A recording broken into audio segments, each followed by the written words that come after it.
Hello सभी student, welcome back to my channel. तो आप देख रहे हैं एवोल्यूशन स्टडीज। मेरा नाम है राहुल। आज मैं आप लोगों के लिए लेके आया बहुत ही इंटरेस्टिंग वीडियो जो कि होने वाली है क्लास 9th का फिजिक्स का बहुत इंपॉर्टेंट टॉपिक ग्रेविटेशन। जैसे कि आप सबको पता है कि सेकंड टर्म स्टार्ट हो चुका है और उसका पहला ही टॉपिक है ग्रेविटेशन फिजिक्स का। तो आज हम वहीं से स्टार्ट करते हैं। Let's start the video. So हम पढ़ेंगे ग्रेविटेशन। ठीक है, gravitation. So what is gravitation? Gravitation आप बोलोगे कि gravitation is a force due to which we binds together with the earth. आप ये बोलोगे ना कि अगर ये अर्थ है तो एक फोर्स होती है जो अर्थ पे हमको बाइंड करके रखती है। ठीक है, gravitation is a kind of a force which acts on every human body और every body due to which the body always binds together with the earth. ठीक है, अगर ये एक बॉडी अगर मैं इसको छोड़ दूं तो ये हमेशा अर्थ के सेंटर के टुवर्ड्स मूव करना स्टार्ट करेगी। अगर ये अर्थ है और ये अर्थ का सेंटर है तो हर बॉडी अर्थ के सेंटर की तरफ अट्रैक्टेड रहती है, बिकॉज अर्थ एक बहुत हैवी बॉडी है और ये बॉडी बहुत छोटी है, तो ये हमेशा अर्थ की तरफ उसको अट्रैक्ट करके रखती है। ठीक है, तो इसी से लिखते हैं ग्रेविटेशनल लॉ। इसी को मैं एक्सटेंड कर देता हूँ डेफिनेशन को, लॉ ऑफ ग्रेविटेशन। ठीक है, तो पहले का जो टॉपिक है वो है लॉ ऑफ ग्रेविटेशन। कि ग्रेविटेशन का लॉ क्या है देखो। It states that whenever there are two objects in space, they are separating by distance d और r। आप r भी ले सकते हो, d भी ले सकते हो, मैं d ले रहा हूँ फिलहाल। और ये डिस्टेंस हमेशा इन दोनों ऑब्जेक्ट के सेंटर से होता है। ये डिस्टेंस जो है ये हमेशा दोनों ऑब्जेक्ट के सेंटर से काउंट होता है, इनके इस पॉइंट से काउंट नहीं होता डिस्टेंस। हालांकि आपको इतना इंपॉर्टेंस या नहीं लगेगा इसका, बिकॉज ये एज सच आपको कैलकुलेट तो करना नहीं डिस्टेंस, बट वैसे मैं आपको बता देता हूँ कि जो भी बॉडी होगी उसका जो सेंटर होगा, उस बॉडी का जो सेंटर ऑफ मास होगा, उस पॉइंट से और इस बॉडी के सेंटर ऑफ मास से आप डिस्टेंस लेते हो। कभी भी डायमीटर से, बॉडी के सरफेस से, यहाँ से कभी भी आप डिस्टेंस कैलकुलेट नहीं करते हो। ठीक है, तो ये आप ध्यान रखना कि अगर कोई दो बॉडी है, दो बॉडी का मास, एक का मास m1 है, एक का मास m2 है, and they are separated by distance d, तो जो ये दो बॉडीज हैं हमेशा ये एक दूसरे के ऊपर फोर्स एक्सर्ट करते हैं। यूनिवर्स में कोई भी अगर दो ऑब्जेक्ट्स हैं वो एक दूसरे के ऊपर फोर्स एक्सर्ट करते हैं हमेशा। तो उसी के ऊपर ये लॉ है कि the force exerted by the two objects present inside the universe और space, the force acting between these two objects is directly proportional to the product of their masses. Product of their masses, इन दोनों के मास का product जितना ज्यादा होगा उतनी ही force in दोनों के बीच में जो एक्सर्ट कर रही है वो उतनी ही ज्यादा होगी। And inversely proportional to the square of distance between them. जितना ज्यादा ये दूर होंगे उतनी फोर्स कम होगी, ऑब्वियस सी बात है। अगर कोई दो ऑब्जेक्ट ऐसे पास में है तो एक दूसरे के ऊपर ज्यादा ऐसे करके फोर्स लगाएंगे, लेकिन दूर होंगे तो वो ज्यादा फोर्स नहीं लगा पाएंगे एक दूसरे, बिकॉज डिस्टेंस के और इवन स्क्वायर के इनवर्स प्रोपोर्शन है। अगर सपोज करो डिस्टेंस 2 है इनका, तो 2 का स्क्वायर होता है 4, तो फोर्स तो 1/4 टाइम्स कम हो जाएगी क्योंकि स्क्वायर के प्रोपोर्शनलिटी के।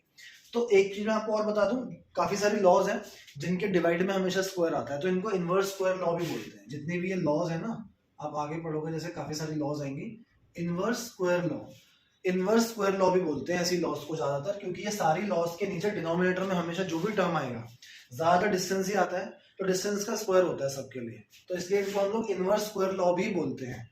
ठीक है, तो ये मैंने लिखा F is proportional to the product of their masses and F is inversely proportional to the square of the distance between them. अब इन दोनों को मैं कंबाइन कर देता हूं। कंबाइन करोगे तो इसको लिखोगे m1 m2 by D square. ठीक है, दोनों को मैंने कंबाइन कर दिया। अब आपको ये ऑलरेडी मैं बहुत सारी वीडियोस में बता चुका हूं कि अगर कोई प्रोपोर्शनलिटी का साइन आता है और आप उसको हटाओगे तो एक कांस्टेंट आएगा, यहाँ पे वो कांस्टेंट कैपिटल G है, G m1 m2 by D square. ये फॉर्मूला आपको समझ आया? ये फॉर्मूला है G m1 m2 by D square. This is a gravitational force acting between two objects. ये ग्रेविटेशनल फोर्स है जो हमेशा दो ऑब्जेक्ट्स के बीच में लगती है, G m1 m2 by D square. ठीक है, अब मैं एक्सप्लेन करता हूं इसमें G क्या है। ठीक है, ये आपको ऐसे ही बनाना है। पहले इसका स्टेटमेंट लिखना है, फिर ये डायग्राम बनाना है, फिर ऐसे लिखना है, फिर ये आपको फॉर्मूला लिखना है। तो आपको बोलते हैं drive the formula for the force acting between the two objects of mass m1 and m2। तो आपको प्रॉपर स्टेटमेंट लिखना है। पहले the force is directly proportional to the product of their masses and inversely proportional to the square of their distance between them. This is known as universal law of gravitation. ठीक है, अब आप बोलोगे capital G क्या है? Capital G is gravitational constant. Capital G is gravitational constant.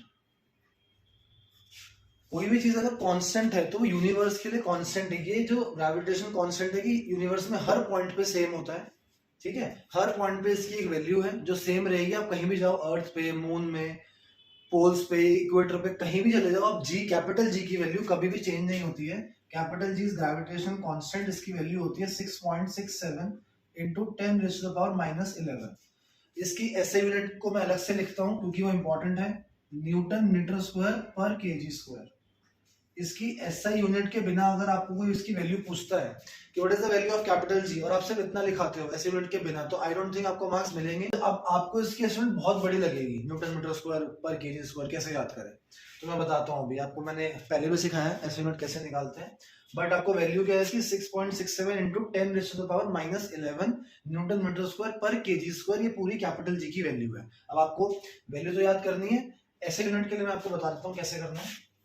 Value तो आपको याद करनी होगी और आप लिखोगे बार बार तो याद हो जाती है। अच्छा, यहाँ से जी का फॉर्मूला बताओ क्या होगा? G is equals to F into D square divide by mass 1 into mass 2, ठीक है, यही होगा जी का फॉर्मूला। अगर मैं यहाँ से जी को इधर रहने दूं और बाकी उधर ले जाऊं, क्रॉस मल्टीप्लाई करके जी का फॉर्मूला यही होगा, ठीक है। अब मुझे बताना, फोर्स होती है न्यूटन में always, force always will be in newton.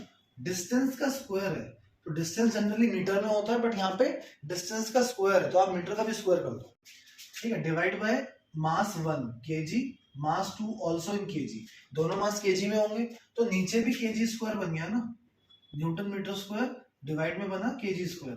तो अब ध्यान से देखो, इसको हम क्या लिखेंगे, Newton metre square per KG square, ये जो लिखेंगे।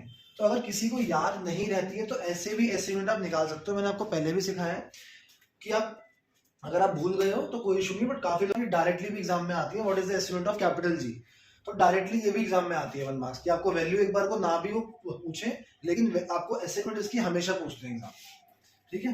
तो ये कैपिटल जी की एस्टिमेट ऐसे निकालते हैं। वैल्यू मैंने आपको बता दी, वो आपको याद करनी पड़ेगी। अब इसमें क्वेश्चन देखो कैसा आता है। क्वेश्चन नंबर 1 कि व्हाट वुड हैपन, मैं बोल देता हूँ, चलो इसमें देखो कैसा क्वेश्चन आता है। their separation gets halved, ठीक है। तो आपको क्या निकालना है, find the new force between these two objects. अगर आपको कोई बोले कि इसमें तो कुछ भी बोल सकते हैं, आप लॉजिक समझना कैसे करते हैं। एक if mass of one of the objects, दो ऑब्जेक्ट्स के बीच में होती है ये, तो सिर्फ एक ऑब्जेक्ट के मास को मैंने डबल कर दिया। ये दो ऑब्जेक्ट के बीच में है, एक ऑब्जेक्ट के मास को मैंने डबल कर दिया और उनका जो सेपरेशन था उसको हाफ कर दिया, ठीक है।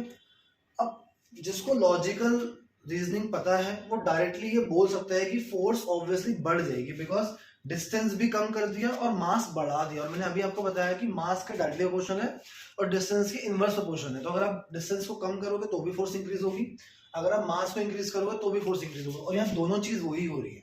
अब कितना बढ़ेगा कितना नहीं होगा वो सेकेंडरी चीज है, बट एटलीस्ट आपको ये पता होना चाहिए कि हाँ फोर्स मस्ट बी इंक्रीज्ड, इतना आपको आइडिया होना चाहिए। अब चलते हैं आगे, हम लिखेंगे इनिशियल फोर्स इनके बीच में। सपोज करो इनिशियल मास m1 था, इनिशियल मास m2 था, डिस्टेंस d था, तो इनिशियल फोर्स होगी g m1 m2 by d square, ठीक है। इसको ले लेते हैं F1। इनिशियल है ये फोर्स जो पहले थी। अब आते हैं न्यू। हम लोग क्या करते हैं, m1 डैश को ट्वाइस ऑफ m1 कर देते हैं। एक ऑब्जेक्ट का मास डबल करना है, आप m1 या m2 किसी का भी कर सकते हो, तो मैं m1 का ही कर देता हूँ। m2 remains same, m2 dash is remains same as m2 and d dash is half which is d by 2, ठीक है। new distance between them is halved and one of the objects mass gets doubled and the other object's mass remains same, ठीक है। अब इसको हम लिखते हैं new force will be force 2, तो new force will be g m1 dash m2 dash divided by d dash का whole square। नया मास, नया डिस्टेंस, नई फोर्स, ठीक है। सब कुछ आपको नया केस लेना है। जी मैंने आपको बताया वो चेंज नहीं होता, तो जी आपका जी रहने वाला है। m1 डैश की वैल्यू थी twice of mass 1, m2 as it is रहेगा और डिस्टेंस का स्क्वायर आप देखो तो d/2 का होल स्क्वायर करना पड़ेगा। काफी सारे स्टूडेंट्स यहाँ d/2 के होल स्क्वायर में ही गलती करते हैं, बिकॉज वो d का स्क्वायर तो कर देते हैं बट वो 2 का स्क्वायर करना भूल जाते हैं। तो आपको ध्यान रखना है कि यहाँ लिखता हूँ, चलो उसको यहाँ लिखते हैं, ये हो जाएगा g2 बाहर m1 m2। अच्छा d का होल स्क्वायर d स्क्वायर 2 का स्क्वायर 4 लिखना होगा आपको, d स्क्वायर बाय 4। अब ये 4 ऊपर जाके 2 से मल्टीप्लाई हो जाएगा तो ये बन गया 8g m1 m2 by D square. तो ये तो इनिशियल फोर्स है, तो ये तो ऊपर जाके 8 हो गया। और देखो G m1 m2 by D square तो इनिशियल है फोर्स, तो ये हो गया F2 will be 8 times of F1। ठीक है, तो अगर आपको एग्जाम में ऑप्शन मिलता है एग्जैक्टली सॉल्व करके दिखाओ कितना हुआ, तो एग्जैक्टली आपको 8 टाइम्स होना होगा कि new force will be 8 times of the initial force. But अगर आपको सिर्फ ये बोला है कि force will be increase decrease remain same, तो आप लॉजिकली भी बोल सकते थे कि यार मास तो डबल हो गया और डिस्टेंस हाफ हो गया और दोनों ही केस में फोर्स इंक्रीज होती है, तो फोर्स इंक्रीज हो जाएगी। ठीक है, लेकिन अगर आपको एग्जैक्टली वैल्यू दी हो कि फोर्स 8 टाइम्स हो गया, 6 टाइम्स हो गया, 4 टाइम्स हो गया, 2 टाइम्स हो गया, तो आपको सॉल्व करके चेक करना पड़ेगा। बट हाँ, जिसको लॉजिक समझ आ गया उसको इतना लिखना नहीं है, उसको फटाफट सॉल्व कर सकता है डायरेक्टली यहाँ वैल्यू पुट करके।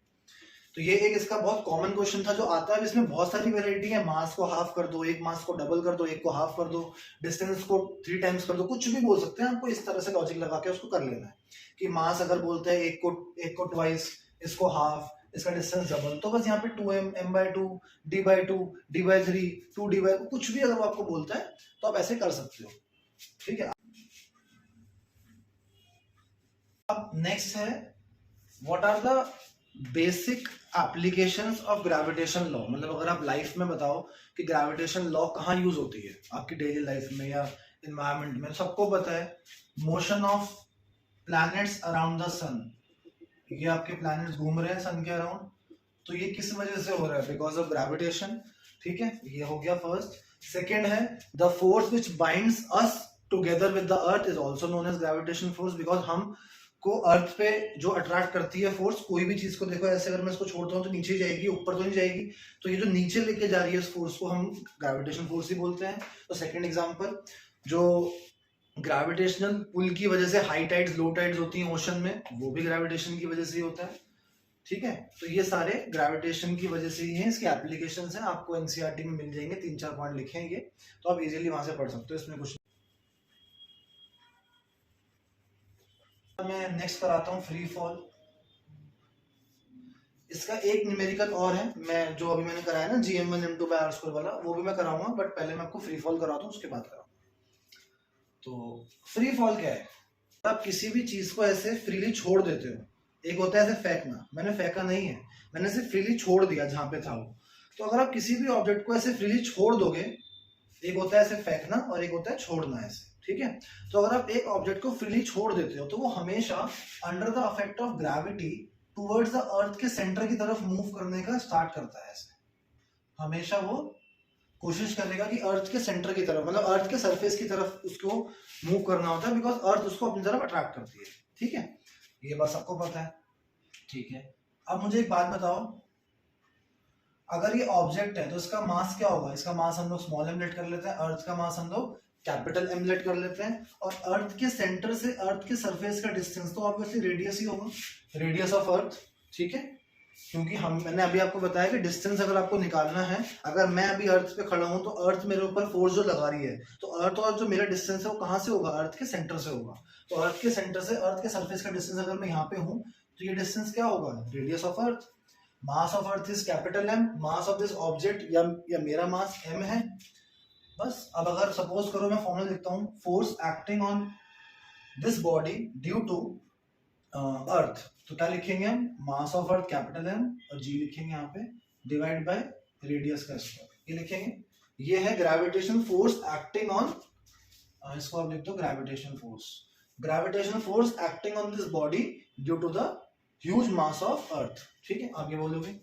अब एक चीज मुझे बताओ, अगर ये ऑब्जेक्ट है, आपने न्यूटन सेकंड लॉ में किया था, force acting by any object is equals to F is equals to ma, होता है ये।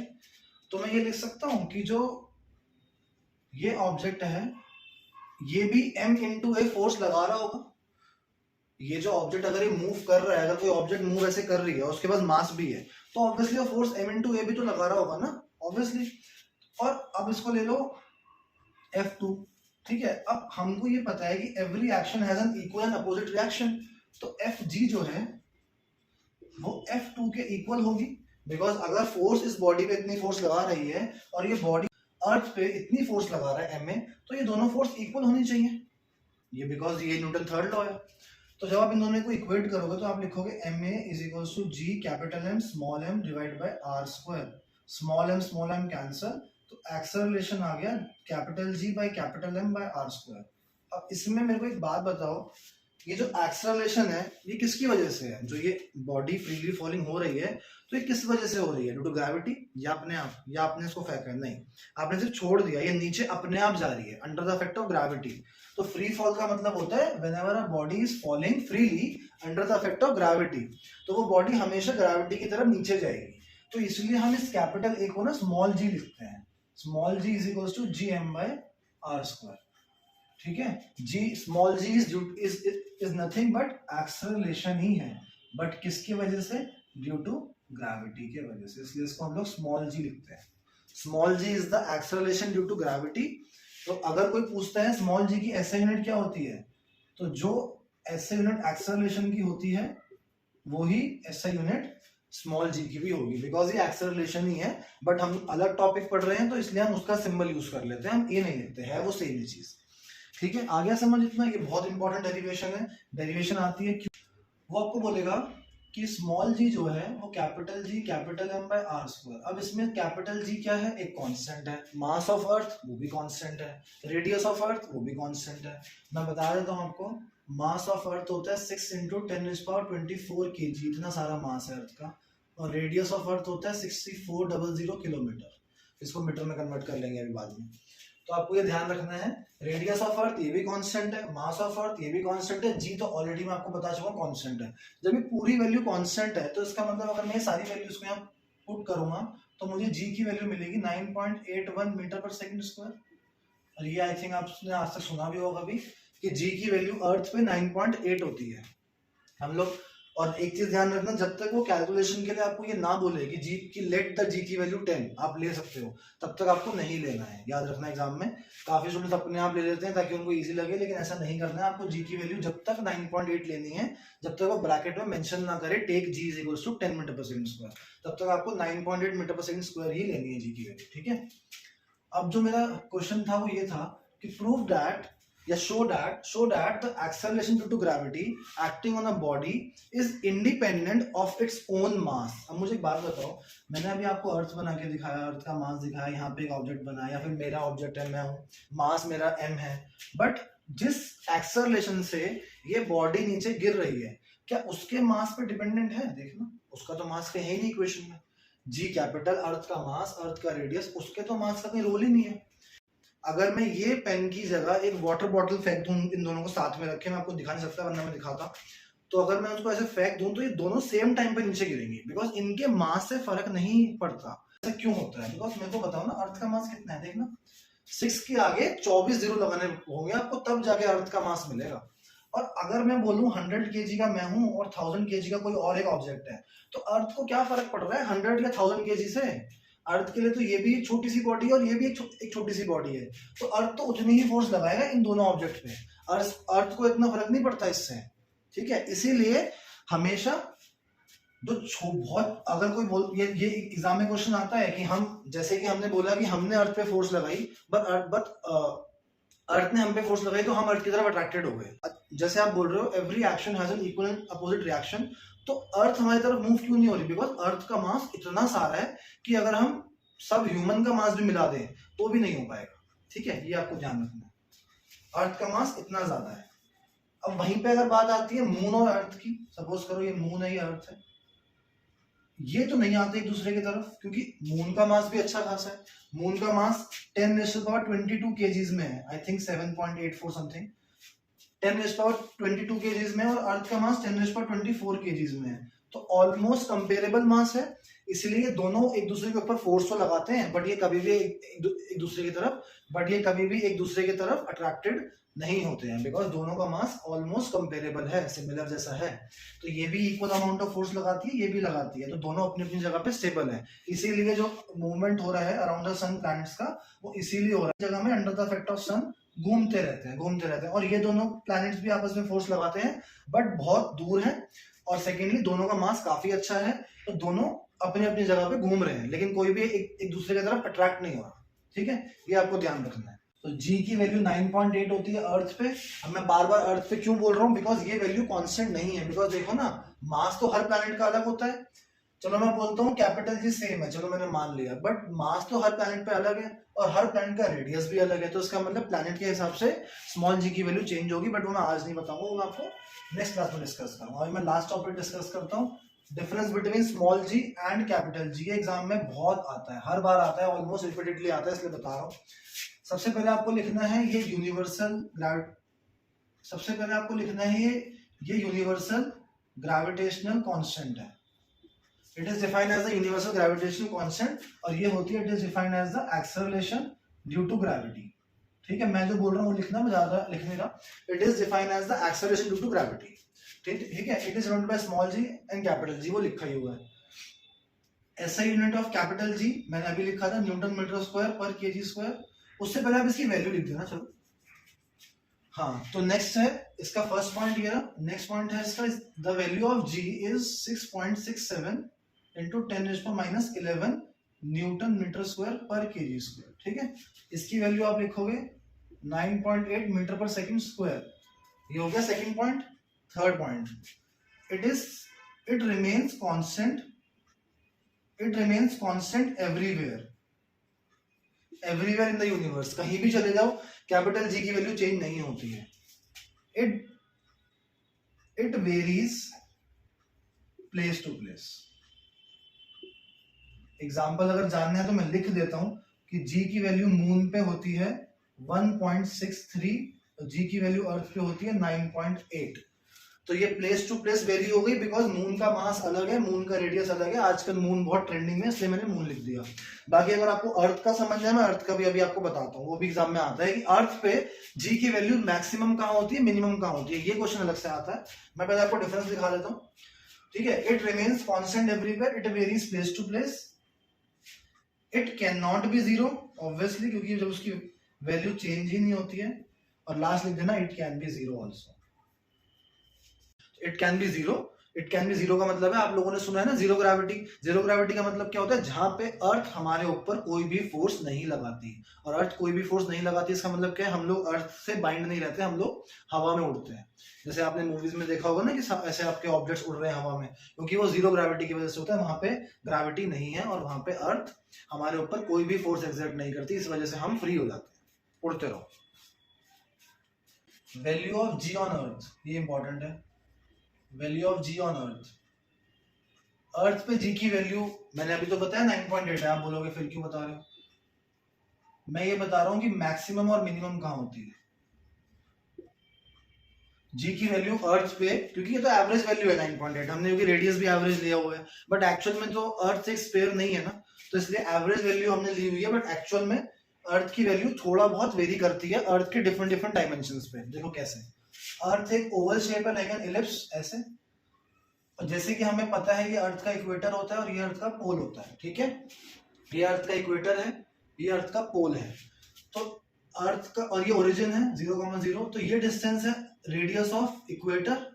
ये देखो ना, यहां से रेडियस ज्यादा है, यहाँ रेडियस ऑफ पोल कम है, दिख रहा है। रेडियस ऑफ इक्वेटर जो है वो ज्यादा है पोल से। ठीक है, पोल का देखो रेडियस कम है और इक्वेटर का रेडियस ज्यादा है। ठीक है, और मैंने आपको बताया कि जी की वैल्यू इनवर्सली, जी क्या होता है, small ji is equals to G M by R square. तो अर्थ पे हूं तो अर्थ का मास और अर्थ की वैल्यू ऑन जी दोनों के लिए सेम है। तो मैं काम करता हूं, लिख देता हूं g is proportional to the radius of earth का स्क्वायर। जी की वैल्यू अर्थ के रेडियस के इनवर्सली प्रोपोर्शनल है।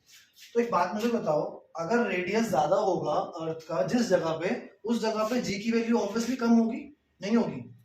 अब वो कितनी कम है वो बाद की बात है, मैं आपको सिर्फ बता रहा हूँ मैक्सिमम कहाँ है मिनिमम कहाँ है। कोई आपसे वैल्यू नहीं पूछेगा, आपको बताना है जी की वैल्यू मैक्सिमम अर्थ पे कहाँ होती है या अर्थ पे मिनिमम कहाँ होती है, वो आपको बताना है, ठीक है। आपको एग्जैक्ट वैल्यू नहीं पूछेगा कोई, बस आपको ये पता होना चाहिए कि पोल का रेडियस कम है, इक्वेटर का रेडियस ज्यादा है। इक्वेटर का रेडियस ज्यादा है इसका मतलब इक्वेटर पे जी की वैल्यू कम होगी, जी की वैल्यू इक्वेटर पे कम होती है, जी की वैल्यू पोल्स पे ज्यादा होती है। रीजन ये लिखना है, as we know the small g और acceleration due to gravity is inversely proportional to the square of the radius of earth, therefore the radius of equator is more than the radius of poles, therefore the gravitational value of on equator of earth is less than the value of g on pole।